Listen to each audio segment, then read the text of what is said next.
Day and welcome to SCO BRICS Insight, where we look at what's really going on in the world of the BRICS. Now, despite the challenging circumstances, the Russian mechanical engineering sector is demonstrating a remarkable resilience and adaptability. Now, the industry was hit very hard in the spring of 2022 amidst the mounting geopolitical tensions brought on by the sanctions, and the crisis actually proved to be a short duration. I mean, the first growth occurred a year later, and in the spring of 2024, the industry reached its peak compared with the pre-crisis levels of 2021, and that's according to the Higher School of Economics review. Now, what factors contributed to the resilience of the Russian mechanical engineering sector and its swift recovery from the crisis? Well, the Russian mechanical engineering industry plays a strategic role in the strengthening of the country's technological sovereignty, and it's had a powerful impetus for development in recent years.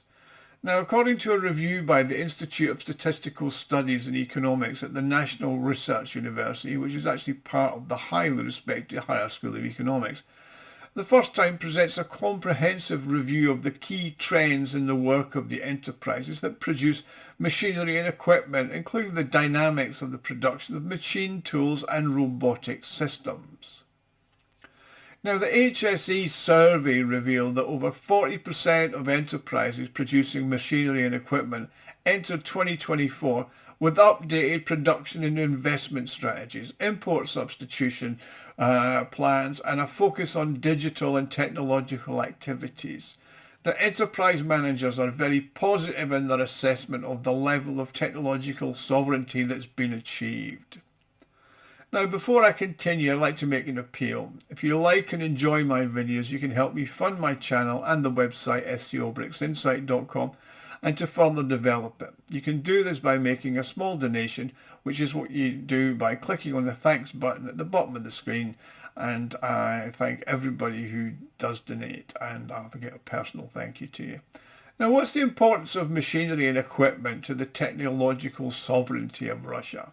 Well, the products of mechanical engineering are used in such a wide range of industries and sectors. In fact, without them, it's impossible to produce cars, transport, aircraft, as well as construction and energy equipment. Mechanical engineering provides the technological base for the other sectors of the economy, contributing to their development and increasing their productivity, according to Evgeny Jenkin, who's a professor of innovation and industrial policy at the Russian University of Economics.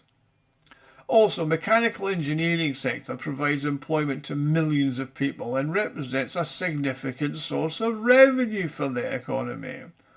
I mean, since 2022, in which the geopolitical situations began to arise and sanctions were imposed, the decline in enterprises producing machinery was very short-lived.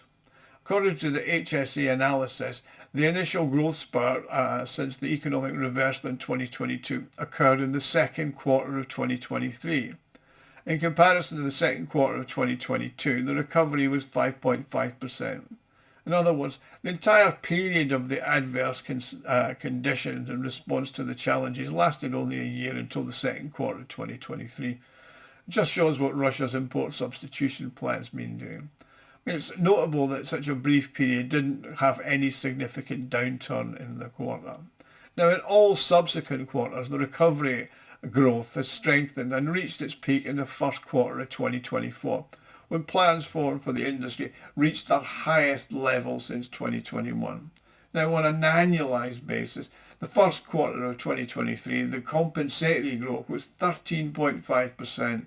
Now, the recovery to the pre-crisis level, the first quarter, was 8.9%, according to the HSE review. Now, the efficacy of the regulatory measures is evident in the changes that have occurred in a short period. Import substitution measures, he means. For the first time since 2022, the first quarter of 2024, the entrepreneurial confidence of industry leaders reached its highest level in 10 years. I mean, there was a slight decline in 2022, but production activity has only recovered rapidly but increased in the dynamics.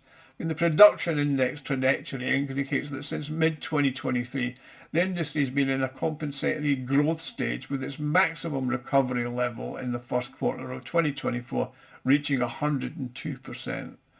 Now, according to the HSE's Institute of Statistical Studies and Economic Knowledge, the recovery of mechanical engineering is illustrated by the maximum level of growth in the average number of employees in each of the organisations over the past 3 years.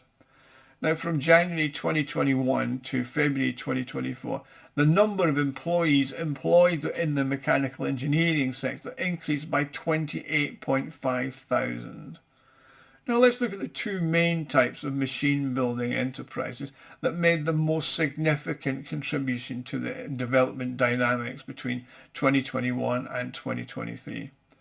Firstly, enterprises engaged in the production of general purpose machinery and equipment. Their production increased by 45.3% in the first quarter of 2024 compared to the first quarter of 2021 prior to the crisis. Secondly, enterprises engaged in the production of machine tools, machinery and equipment for processing metals and other hard materials.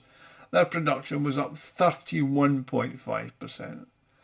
I mean, the extent of Russia's import substitution plans is really apparent. I mean, the volume of goods, products and services shipped has grown significantly, with an increase of almost 90% in the first quarter of 2024 compared to the same period in 2021. I mean, in monetary terms, the increase was 270 billion rubles. That's about $270 million. Substitution of imports is evident in enterprises in the production of machine tools, machinery and equipment for processing. So, I mean, the production index has gone up by 31.5% and 8.5 billion rubles increase in the first quarter. In general, 30% of the type of machine tools produced and doubled their 2021 figures. Now, the most significant growth was the output of boring metal cutting machines. Now, they increased by sevenfold from 32 to 221 units between 2020 and 2021. Now, the output of drilling and metal cutting machines increased by 3.4 times, and milling metal cutting machines also by 3.4 times. I mean, in 2024, the production of the machine tool industry is expected to remain at a very high level, with growth across 35 to 50% across the different types of machine tools. Now, the manufacturing sector of the industrial and robotic device industry continues to grow, and its percentage is up by 40% between January and April 2024. I mean, enterprises manufacturing machinery and equipment have demonstrated a resilience and adaptability in face of global challenges and are effectively navigating regulatory changes and maintaining the stability in the face of external pressures. Now, the risk tolerant index, the RTI, for the first quarter of 2024 demonstrates the highest level of resilience since 2014. So not only established vulnerabilities, but new challenges posed by external developments. Now, the manufacturing industry has been a key driver of the successful transformation of the new conditions.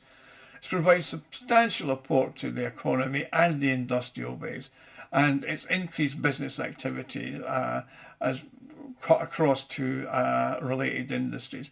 I mean, following the downturn, mechanical engineering companies have implemented measures to optimize their production, improve their efficiency and reduce costs. I mean, their ability to adapt and respond swiftly to changes has been amazing, and is certainly a credit to the Russian businesses.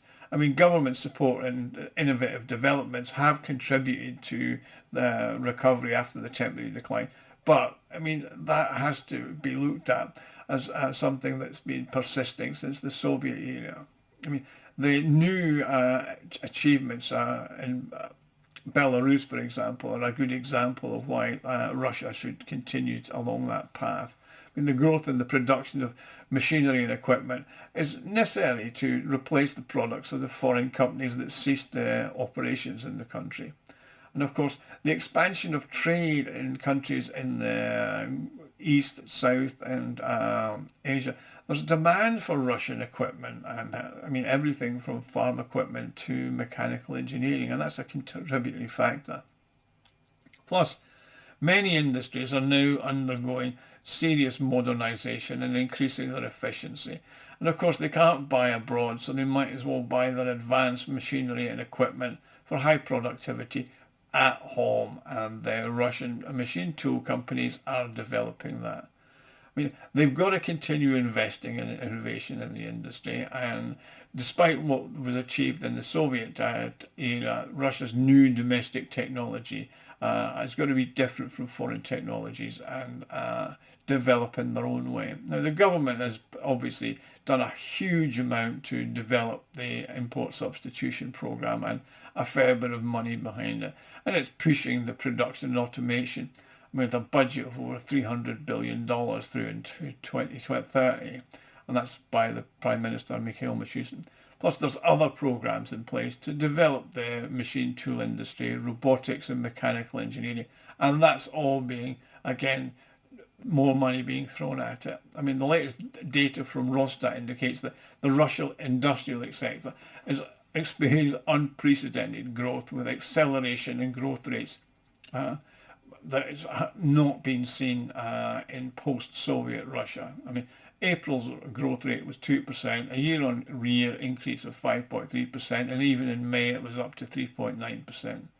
So, I mean, obviously the increase in the military-industrial complex spending has contributed. I mean, it made a significant impact on the driver of the growth. But the import substitution and developing its autonomy and sovereignty is really paying off, and Russia can be proud that it's achieving so much in so many areas.